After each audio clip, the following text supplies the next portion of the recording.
Hello, all you P3 fans out there. This is your reigning, defending, undisputed chooserweight champion of the P3 podcast. I am Poot the Bard, baby. And also, I'm the back-end editor for all these kind of things, putting them together, uploading them, all the technical jiggery-pokery that we like to deal with and that you need to deal with when you're doing a podcast.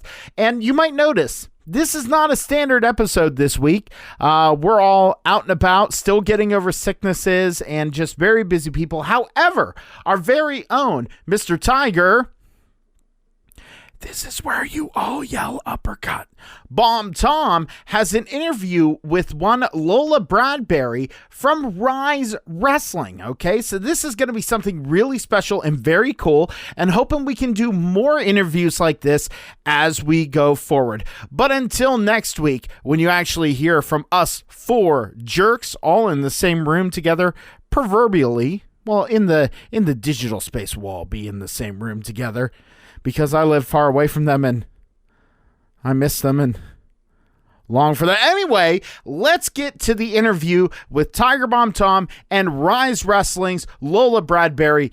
Enjoy. You're listening to the Pittsburgh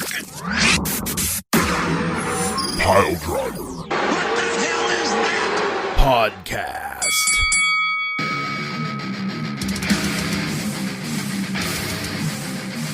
All right, guys, Tiger Bomb Tom here, and I've got with me today from independent company RYSE Wrestling. That's RYSE, in case you're wanting to look it up. But I've got with me the one and only Lola Bradbury. Lola, how are you today? I'm doing pretty Millhouse. A lot of exciting things coming up for RYSE Wrestling in the next week and a half. So yeah. I'm very excited. A lot of things are going Gucci, if you will, as the kids say. And thank you for having me on. No problem. Hey, thanks for being on.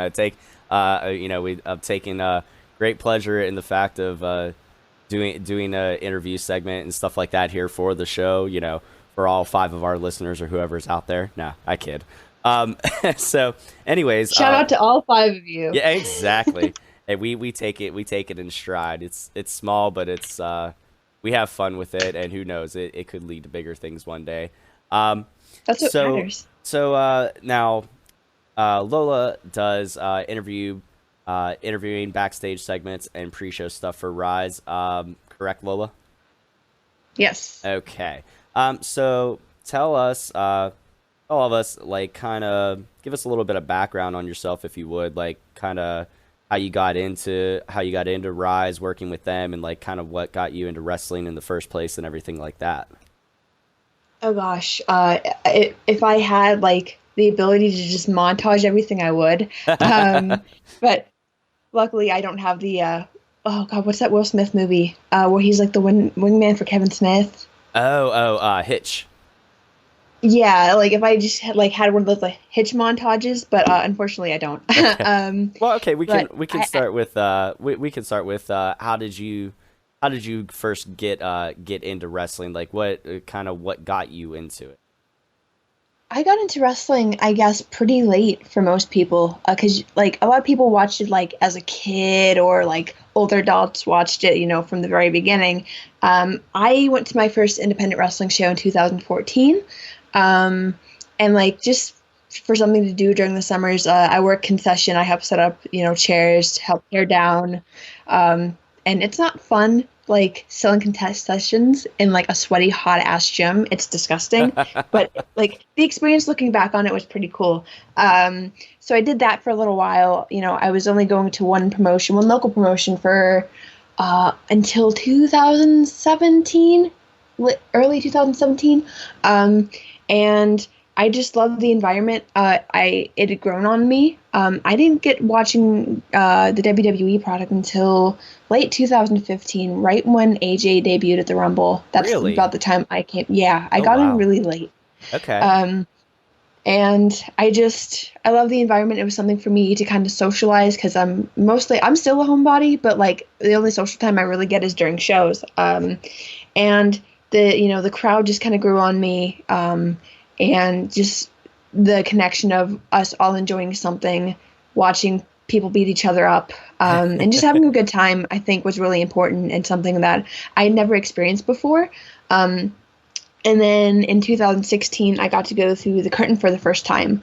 And that experience was just kind of changed everything for me, because previously, before I graduated high school, I wanted to be a part of music journalism. And a lot of people kind of, poo-pooed it a little bit, saying, oh, it's so hard to get into and this and that. And a lot of, like, looking back on it, a lot of the music journalists from YouTube's were, like, huge pieces of crap. The people who I looked up to at the time, who I realized weren't so great people, or, grew to be great people. And I was writing interviews and music reviews for my local school newspaper. And I'd always loved the kind of interviewer aspect of just the business, Right. Whether it be in music or in news and that sort of thing. One sec. I have to mute my microphone. Oh yeah, no problem. It was interesting to hear you say that you kind of got into it all late. Me myself, I was amongst many of the ones that grew up watching it as a kid. I kind of fell out of it for a little while. I would say probably in like my early 20s, like kind of around the time whenever I was in the military. I just didn't have the time and access to watch it all the time or anything like that. But I actually didn't end up going to my first independent show until just a couple months ago, back in October. Oh, wow. Me and the fellas, we went up to Clearfield for the IWC Clearfield X show. Oh, sweet. And and honestly, that's kind of started the whole genesis of. I just started reaching out to people and just trying to Justin Plummer ended up friending me on Facebook, the manager for IWC. So I was like, now I started seeing it's like mutual friends or You're in, brother. yeah, and it was just like oh yeah, like so and so is friends with him, and I was just like, I'll start networking, and you're actually one of the ones that I networked with, along with a few others, and I was just like, hey, let's do this. Let's strike up the band on this thing and get these interviews going on the podcast. So, and I'm really, I was really excited. I was really entertained by the independent show. We were front row for that, and it was a great time. Interacting with all the different wrestlers and stuff like that. My hat's off to Jackson Argos. We kind of sing his praises a lot on the P3 podcast. Canadian? Really? Canadian? Well, hey, just because he is the champ, and honestly, he got a group picture with us, but I commend him for keeping kayfabe, and because we were like, oh yeah, you had a great match. I actually had a match. I think it was with, if I'm not mistaken, it was with Eon Ninja Facade. And I actually worked with Facade once. He was a client of mine. So I was happy to just get to talk shop with him a little bit, and obviously I went and got pictures with Facade and stuff, and he remembered who I was. Got the name wrong, but CTEs will do that to you. And all those hard hits. Yeah, and we got the four of us got a picture with Jackson, and we were like, hey, great match, we really enjoy it, and he's like, yeah, I'm a fan of me too. I was like, hockey SOB. I love it. Like I find myself a lot of times cheering some heels, but anyways, that's a whole nother tangent there. So you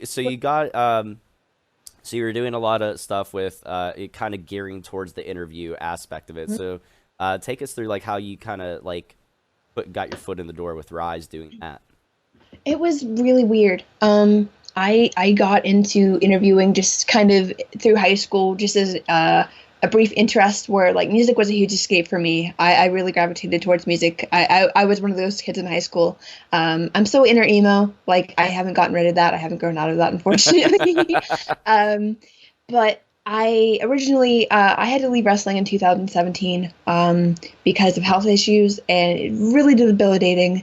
Fibromyalgia, where it wears down your entire body. I still deal with that currently with medication and working through that. Right. And when I left, I was heartbroken because wrestling was something new to me and something that I considered, I was a part of. in terms of being a fan and having the close up and personal experience. And I was heartbroken. So I was like, I didn't want to leave wrestling completely. I wanted to find a way where I could still be a part of it and still not lose connections with the people who I had become friends with. So I just, I started, watching everything I could in terms of independent wrestling. I was watching, old PWG, old Shikara, old New Japan. Like, I studied as much as I physically could about, storytelling, and because that was the thing that grabbed me the most. And then I just got my shit together to try to figure out how to start a podcast of my own. And then I had been picked up by a United Kingdom wrestling podcast, TWM News UK. And they were like, yeah, like we like what you're doing on Twitter. Would you start an interview podcast on our network? So I was like, yeah, sure, why not? And my very first interview was Shane Taylor, the Ring of Honor World Television Champion. Yeah. Oh, awesome. And he really encouraged me to pursue this path. He was a huge supporter of mine. I'm so close with him. He's such a great dude. And he was my first interview, and then my last interview for that series was actually Mike Quackenbush. I shot my shot. You know what? It's funny you mentioned that name because I can't remember what it was. We do like a little hot tag trivia segment on our podcast. We try to stump each other, and then we had put the feelers out there, and we have one person who goes by who prefers to remain anonymous in real life, but goes by the moniker of the Mid-Card Maniac. And we do a little section called Stump the Chumps. So we get, any listeners to send us questions and see if they can stump the collective brain trust of us four. But I swear I'm going to have to ask the guys. I know there was something in one of our hot tag trivias that Mike Quackenbush came up. Like, his name came up. And I was like, is that a real name? They're like, yeah, absolutely. And I was like, that's a legit, yeah. Yeah, and it's I'm glad I'm interviewing you, and no disrespect to Beef the Legend, but if he were interviewing you, as soon as you started mentioning old PWG, you guys would have your own podcast, like, interview, like a full 2-hour thing, as it were, anyways, because I'm sure he would just pick your brain all day long, because he's a big indie mark too as well. So awesome. The last interview I did was Mike Quackenbush for the UK interview series I did. And I was like huge, old school Shikara fan, like Stokely Hathaway, Chuck Taylor, Orange Cassidy. Yes, I love Orange Cassidy. I love it. Just a lot of that. The comedy and the storytelling aspect of PWG and Shikara at the time, like early 2000s, what really grabbed my attention and what I gravitated towards in terms of enjoyment and taste in wrestling.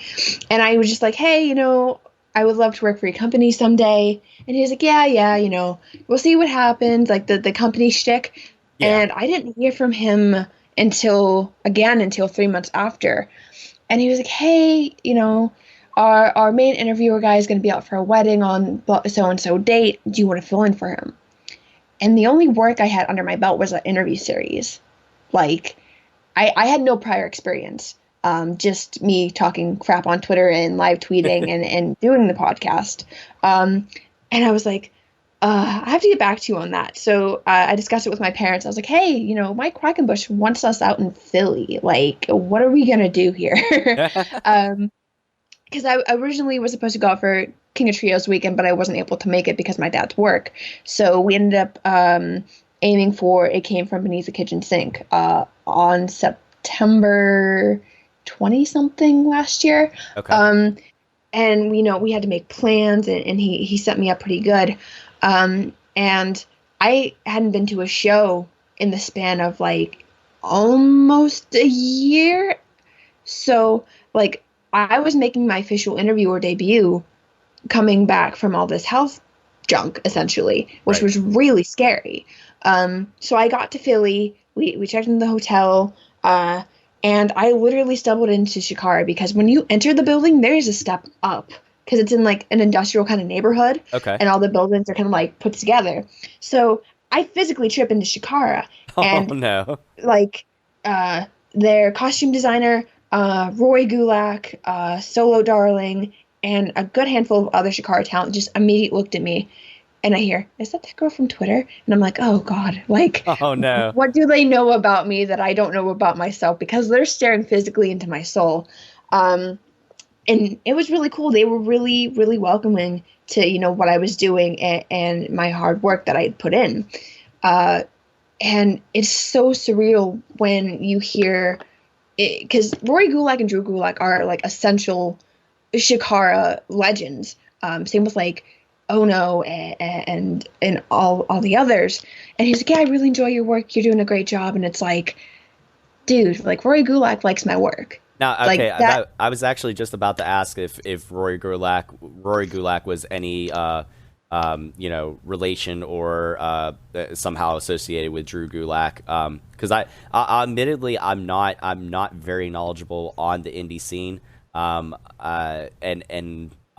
I'm hoping to change that, but between like again reaching out to you and other people in the independent scene and going to see more shows. Actually, by the time this particular interview and on the episode airs, this Saturday there's a IWC event, the Pittsburgh Wrestling Classic, and I'm hoping I'm actually gonna go online today and look up tickets and take the kids down there for their first indie show, and that's actually gonna be my daughter's birthday present. So That's awesome. And so I had done the Shakara stuff, and everyone was asking me if I was going to come back. Juan Francisco asked, and like a bunch of others. I unfortunately haven't been able to get back. But then after, officially making my debut and physically and mentally coming back into wrestling, the bug bit me. Like, I wanted to do more. yeah, Because like I'm not able to travel, so I wanted to see locally if I could get my foot in the door anywhere. right. So I had previously seen flyers for RYSE just when I first started getting into wrestling and going to like local indie shows, but I never really looked into it more because I didn't have the access. And then I was like, I remember this place, and then I saw if they had a Twitter, and I reached out and said, "Hey, I'm trying to get my foot in the door and become an interviewer locally. Like, do you guys need a backstage interviewer?" And like an hour afterwards, I get a message from the previous head of talent, Marcus Mann. He's like, "Hey, I saw you reach out. Send me some of your work portfolio." God, that's so hard to say. And I'm an interviewer for a living. I swear. Don't feel bad. Our very own Beef the Legend is an English major, and he can't English for shit, so it's okay. I get on him all the time about it, all the time. I'm surprised I can even English straight half the time. And so I had sent him the portfolio of my podcast and a clip for me interviewing Mick Moretti from the Shakara show. And like the only clip I had from Shakara was with Mick Moretti, and I'm like a deer in the headlights. Like, when as an interviewer, you should really reach out to the people you're interviewing to get information or any new updates. Yeah. So you have all the records. Right. And I previously went up to Mick and I was like, "Hey, I'm interviewing you tonight. Is there anything I need to know?" And I got the information. When it comes time for me to live interview him on the Shakara website stream, he grabs me, nearly knocks me off my feet, and starts singing to me. That's the only clip of Shakara work that I had. Wow. And I got hired on that clip alone for RYSE. That's pretty awesome. Still shocks me because it was the most awkward thing looking back on it. But the fact that Marcus, believed in me or saw something in me was really, really cool. So he's like, "Yeah, come out to a show, see what you think, and then we'll talk." And I believe my first RYSE show was last October. And I loved it. We run out of the old Lower Mall movie theater in Lamont Furnace. Okay. And I remember seeing movies as a kid. I actually went to see Charlie and the Chocolate Factory forever ago there. So it was immediate nostalgia for me. And they utilize, the movie projection screen. They utilize the movie speakers. Like, they have a lot going for them in terms of, differentiating themselves and really being inclusive to everyone, which is I immediately loved. So I talked to Marcus afterwards, and he was like, yeah, we discussed, the biz, if you will. Yeah. And he was like, yeah, well, you start in December. And December last year was our second anniversary show. So I had about a year and a half's worth of research to go back on to do notes for when I first started. Oh, wow. So I had to learn all the history in 3 months' time of RYSE Wrestling. That's pretty damn impressive right there.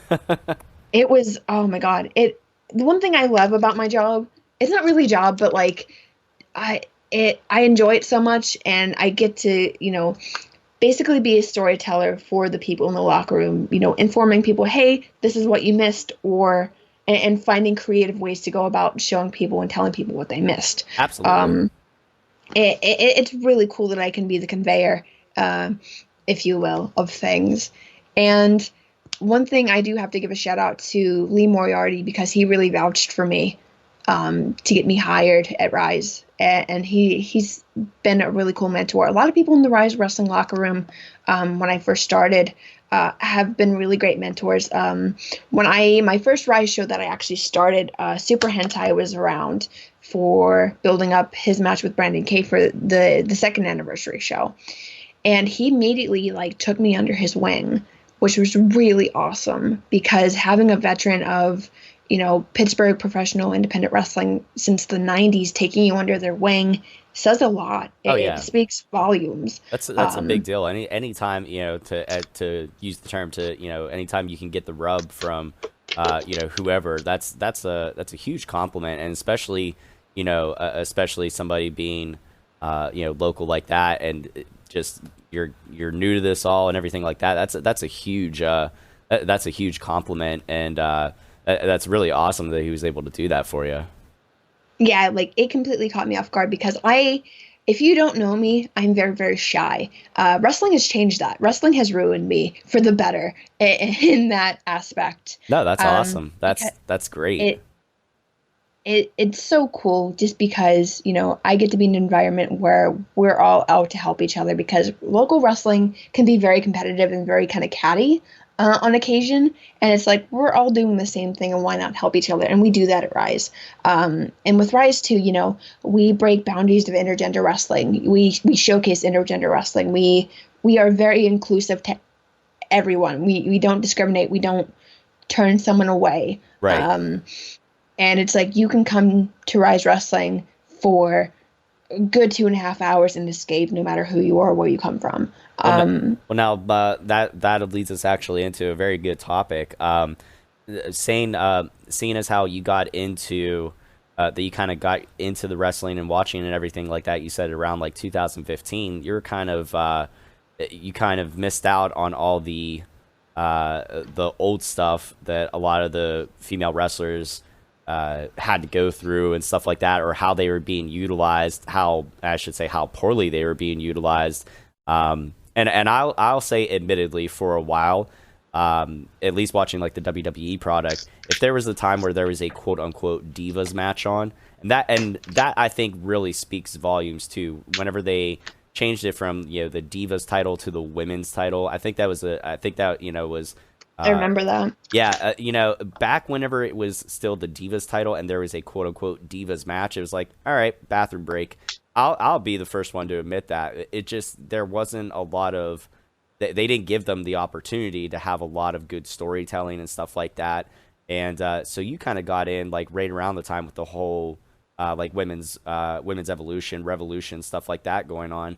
So tell us a little bit about your experience, just being a woman in the industry and stuff like that. Even, regardless if it's a talent or a backstage interviewer, I'm sure there's some challenges I'm sure that you face, in one way or another, correct? Oh boy, this is a loaded conversation, pal. Well, okay. Such a loaded conversation. No, that's okay. We don't have to get too crazy into it. But I'm sure there are some cases where there is, how should I say, there are certain challenges that I'm sure that women talent are facing in the industry. I'll even put it to this comparison. I have video game stream page, And as far as like female streamers go, a lot of times the perception of a female streamer, especially like over on Twitch or something like that, is that they're basically sitting there with their cleavage hanging out, and it's like, oh, okay, look at me. And I actually know some like very, very talented, good female streamers that I've come to know through like Facebook and stuff like that. So I'm guessing there's some sort of correlation. That's how I can view it. What's your experience? Let me preface this. I still can't English. That's okay. We're like a half hour into this. Let me preface this by saying that I have been incredibly lucky to have the opportunities I've gotten with RYSE and the creative ability to showcase what I'm able to do and help the locker room. RYSE is very, very accepting and very, very, supportive to, if you're a dude or chick in the locker room. RYSE is not. It's a safe space for everyone to enjoy what they love and support each other, right? Like no matter what. But when I first got into wrestling and podcasting and everything else, people were really shitty, like just the general, Twitter community, obviously. And even locally when I first started, it was like, oh, you don't know shit about wrestling, or you're only doing this because you have a pretty face.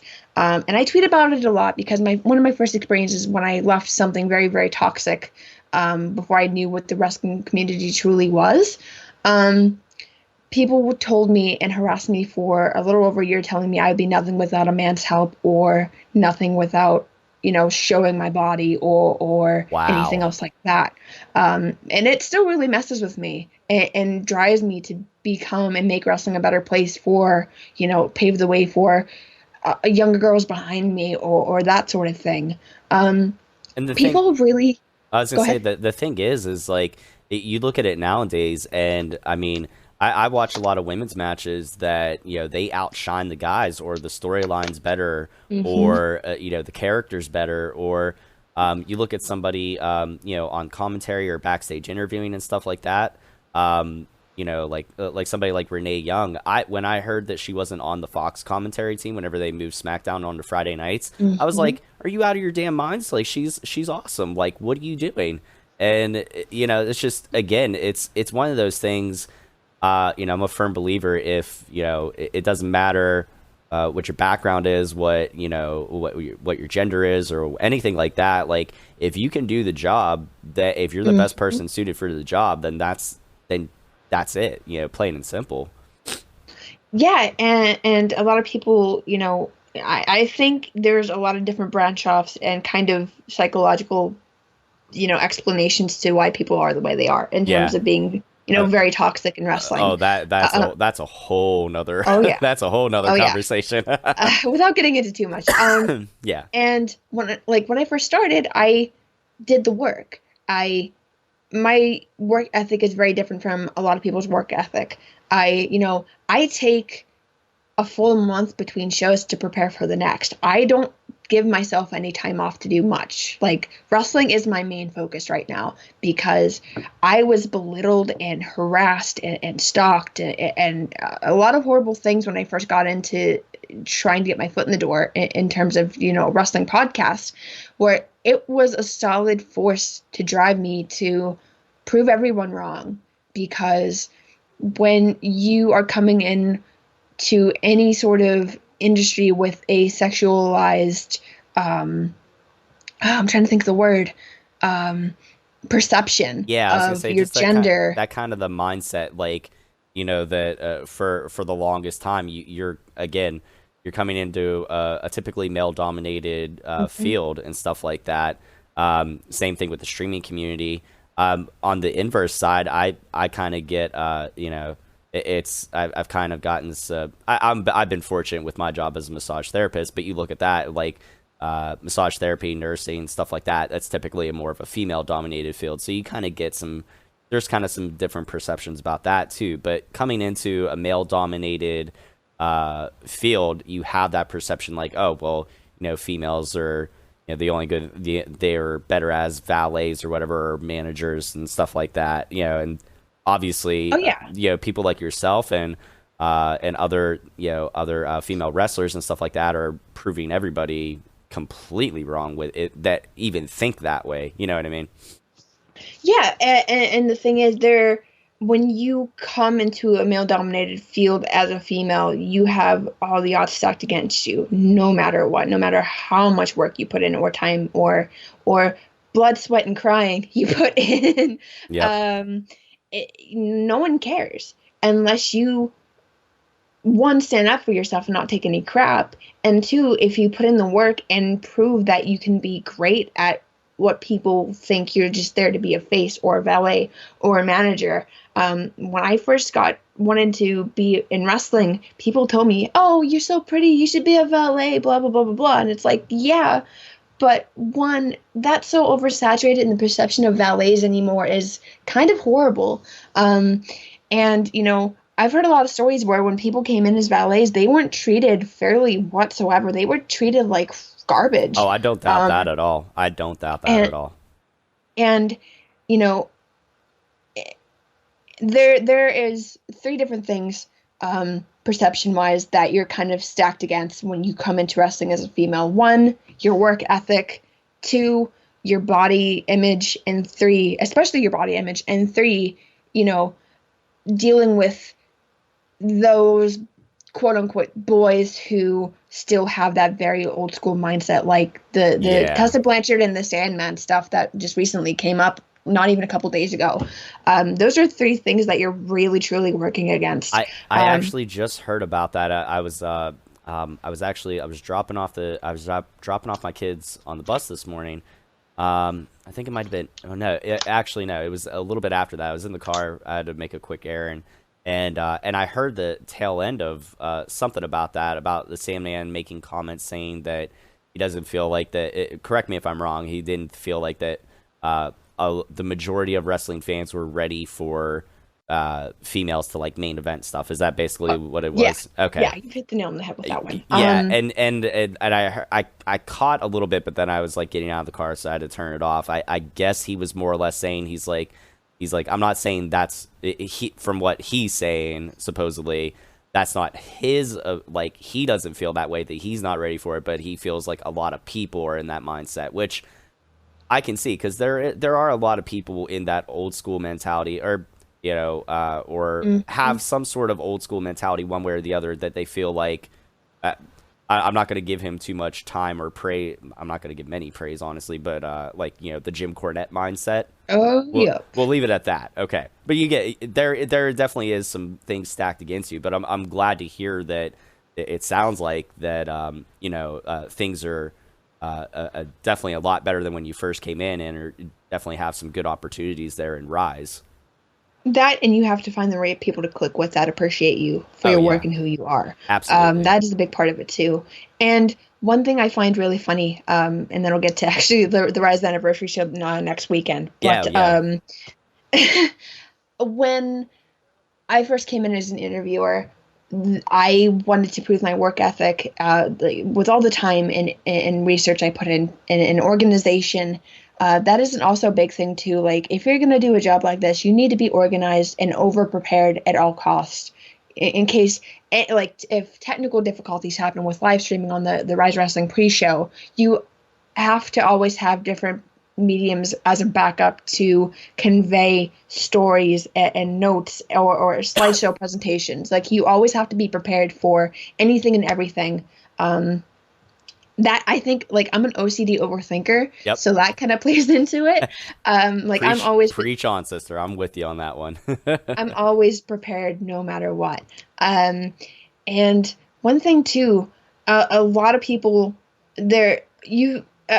when you see interviewers on television, they always have a certain style or a perception of style, and it's like there's a perception that you have to come in with, like, glitter or just really, really girly stuff, which isn't a bad thing whatsoever. But when I came in, when I first came into another promotion that I'm not with anymore, I was told I had to dress a certain way. Oh, wow. Okay. And I was like, pardon my French, but fuck that, honestly. Oh no, It's we don't care. We oh yeah, there no French needs to be pardoned on this. Yeah. Okay. And it's like, it's so absurd where it's like, after I left that company, I was like, I'm going to dress the way I'm going to dress. I'm going to bring my weird personality and style into my clothing. And if you see on like my Instagram and stuff, like all like the old school, like 90s stuff or, bold prints or like different color, I expand my wardrobe and convey my personality through my wardrobe. Right. And it's like, I'm by no means skinny, so I break the barrier of what a girl of my size should be wearing, and I think that's really important too for people to see that you're confident wearing whatever you want to wear in a business setting, obviously. And I just think it's really important that you stay true to who you are when you come into wrestling. Don't be a shitty person, obviously, but stay true to who you are, because if you try to change anything and everything about yourself, you're going to lose passion. And I almost did for a good while because I was so mentally burnt out. And it's like, when I accepted the fact that I needed to stand up for myself and be who I was and not change anything, that really changed the game for me in a mental mentality. Right. No, and I definitely agree with you. That's one of the things, you hear so many times from different wrestlers and stuff, if they lack the creative freedom and they just feel like they're pigeonholed in and being told to do this or do that, and they don't get to express themselves, they lose the passion for that. We've talked about that a number of times. You look at somebody like, CM Punk, look at, John Moxley's exodus out of WWE and into AEW. He didn't even look at the contract they offered him, just because he wanted that creative freedom. He wasn't getting it, and that's what he had to do. So now you had mentioned RYSE's anniversary show coming up. So tell us a little bit about that real quick before we close out of here. We're going through the teasing phase of RYSE. We're in our 3rd anniversary. It's going to be really fun. A lot of things have been going down in RYSE Wrestling as of lately. Over the past year, Marcus Mann stepping away as head of talent and taking a backstage role. The Gavel David Lawless and Jim Sterling, host of Jimquisition, have been fighting over who's going to take over that general manager position. Jim Sterling challenged David Lawless to a fight. And let's be honest, David Lawless is going to go out kicking and screaming no matter what. So that's gonna be pretty fun to watch. And what's really cool also with RYSE Wrestling, me kind of taking creative freedom and organization over the RYSE Facebook Live pre-show. I'm always finding different things to do to keep things fresh, whether it be interviews or the setup, or just in general making it something to pay attention to catch you up on what you miss in RYSE. We are going to have a full 4-person panel this time around. Usually it's myself and Benjamin C. Steele, who is occasionally a pain in my side. He's a little odd, but he's grown on me and taught me a lot, especially about MySpace, which I don't understand why he still has one of those. But that's besides the point. He still has a MySpace. Holy crap. I don't know if I ever technically ever deleted mine, so it could still be floating out there somewhere in the nether realm of the cyberverse. But wow. That's that's the best way to describe BC Stale, honestly. But I decided usually it's him and I, but since we are celebrating the 3rd anniversary, I wanted to bring our own commentary team onto the panel to discuss the past year in RYSE and get their thoughts on a couple of matches, just to kind of have that feel of new opinions and fresh opinions in addition to mine and BC's. So we're going to have Pittsburgh legend Paul Atlas and Jim LaMotta joining us for that pre-show, which is going to be really interesting. I just honestly want to hear Paul Atlas insult the guy with David Lawless, and that's like a big selfish reason of mine. And it's going to be really fun. No matches have been announced officially yet, but the ones I do know of happening are, and I have the notes in front of me. See, I'm always prepared. There you go. System Elite versus the main event. 7 months ago, we had our first tag team tournament to crown the first ever RYSE tag team champions, and System Elite at the time were good guys. And, they were constantly getting cheated up out of opportunity after opportunity by the main event. And now, quick interjection, the same main event who are currently the Impact and IWC tag team champions? Yep. Awesome. Okay. See, I at least know that one. We're good. And during the finals, System Elite turned the tables on everyone. They cheated to win. They ran off with the tag team titles in a getaway car, which was revealed to be driven by the Reaper Matt Connard. Their attitude has basically kind of stung everyone in the locker room who they considered friends. They don't necessarily like me. I'm a little bit of the annoying little sister in the locker room when I have to interview them. Yeah. And it's going to be a big deal because the main event haven't been in RYSE up until 7 months ago. So Okay. A little bit of a homecoming for them. And the question really is, no one has been able to kind of find a crack in System Elite's plan for retaining those titles. So I genuinely wonder if the main event will be the ones to finally dethrone System Elite. That would be pretty amazing, especially depending on what happens. I think you said when is the show again? Is it the 14th? Yes. Okay, so they very well could be holding titles across 3 different companies at that point if they retain at IWC and Impact up until then. That would be a pretty big feat.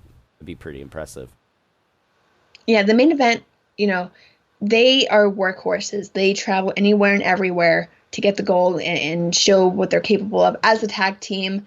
And System Elite has kind of turned RYSE into a playground, honestly. We're getting Honey Badger versus Christian Noir. Christian Noir and Grindhouse have caused a lot of pain for a lot of people in RYSE. They want to ruin everything good that the fans want. They want to bring things down and very dark and very eerie and scary and not, cheesy horror film scary. Like, they legit want to ruin everything for everyone, no matter if it means hurting anyone in the process, which they attacked Brandon Kay's wife, Christy, a couple months ago. Like, they're not above anything. Oh, wow.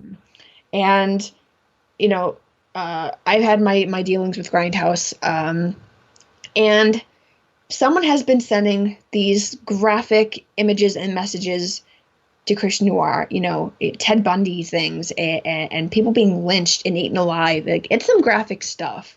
And that person is Honey Badger, who's had their fair share of dealings with Christian and wants to get revenge. And we've never seen Christian Noir run away from anything.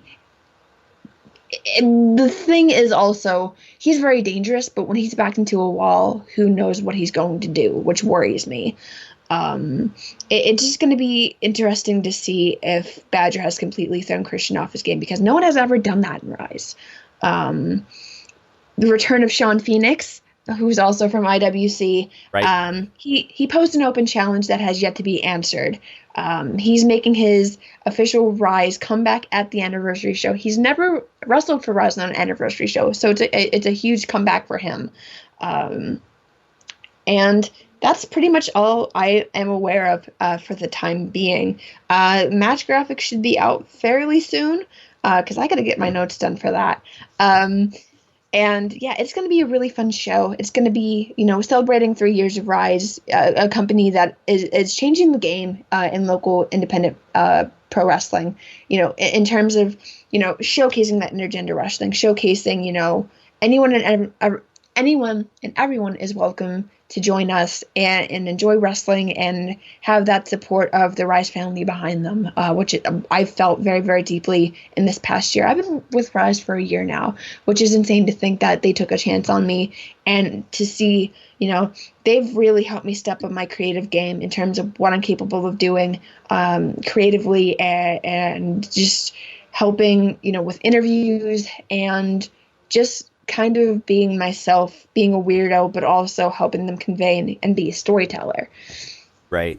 No, well, that's awesome. And again, for those that may be wondering, If you want to give us the rundown, where they can get tickets, bell time, stuff like that for the anniversary show. It's on December 14th. That would be a Saturday. Yes. So what is bell time, and where can people get tickets, and if they wanna come see this? Well, we are located at 1952 University Drive, Lamont Furnace, Pennsylvania. You can, I believe, contact for tickets on the RYSE Wrestling Facebook page, but tickets are also available at the door. Bell time is 7:30, and during the winter, we usually open doors a little bit earlier. We don't have an exact time. It just depends on how cold it gets. I recommend getting there by a quarter after 6, depending if you feel like waiting.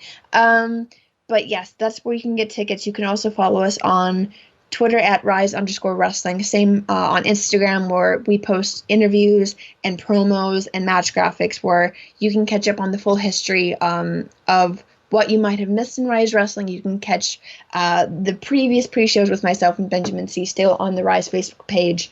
And I'm always posting stuff about RYSE on my Twitter as well, which is at Lola_Bradbury. So yeah, just keep in touch with us over social media. Bring your friends, come join us next weekend, and celebrate with us. Well, that sounds awesome, and I'm actually gonna have to start doing that because, like I said, I want to immerse myself more in the indie scene because, again, we say this, and I not to sound cliche, but you never know, the future stars of tomorrow that you might see on your TV are coming Like right from. Wardlow, What's that? which is like Wardlow debuting on All Elite Wrestling. That's insane. Absolutely, yeah. Wardlow, Brian Cage, lots of different people. Britt Baker. So yeah, I mean, you never know. Going to that indie show, you might see somebody, a couple years from then that they're the next breakout star in whatever promotion, whether it's WWE, NXT, NWA Power, Impact. You never know. Ring of Honor. But I gotta get heading out the door here. But I want to thank Lola for her time. So thank you, Lola, and I look forward to finding out a little bit more about RYSE, and hopefully I'll make it out to catch a show, and hopefully catch you out at the shows. Absolutely. Thank you for having me on to discuss everything. All right, thank you, and we'll talk to Lola again. Hopefully again in the near future. Thank you very much. Absolutely.